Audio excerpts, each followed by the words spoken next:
MP মহোদয় নিখোঁজের পর থেকেই আমাদের যারা মনোনয়ন প্রত্যাশী ছিল, এর আগে যারা এমপি হওয়ার স্বপ্ন দেখেছিল, তাদেরও বিভিন্ন গ্রামে বিভিন্ন ইউনিয়নে কিছু নেতাকর্মী আছে উচ্ছৃঙ্খল।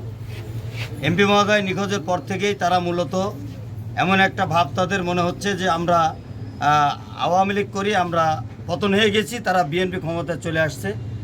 বিভিন্ন গ্রামে গঞ্জে আমাদের নেতাকর্মীদেরকে হুমকি ধামকি, বিভিন্ন ব্যবসা প্রতিষ্ঠানের কেড়ে নেবে, দখল করবে, এই ধরনের হুমকি ধামকি যারা অব্যাহত রেখেছিল, সেই নেতাকর্মীরা আজকে আমাদের কাছে এসেছিল যে আমাদের বিভিন্ন জায়গায় এরকম হুমকি ধামকি বা বিভিন্নভাবে আমাদের শারীরিক নির্যাতন করবে, এরকম একটা ষড়যন্ত্র চলছে। তো এই বিষয়টা এখন আপনারা আমাদের কি সলিউশন দেবেন?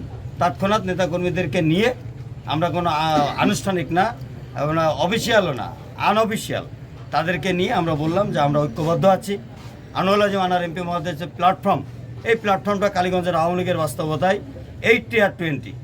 আমাদের পক্ষে এখনও এমপি মহোদয়ের পক্ষে এখনও 80% আওয়ামী লীগের জনসমর্থন সহ দলমত নির্বিশেষে সর্বসাধারণের জনসমর্থন আছে। ইনশাল্লাহ আমরা চেষ্টা করব যে আমাদের আওয়ামী লীগের কোনো নেতাকর্মীকে যাতে আমাদের শরীরে এক বিন্দু রক্ত থাকতে যাতে কোনো নেতাকর্মী ক্ষতিগ্রস্ত না হয়।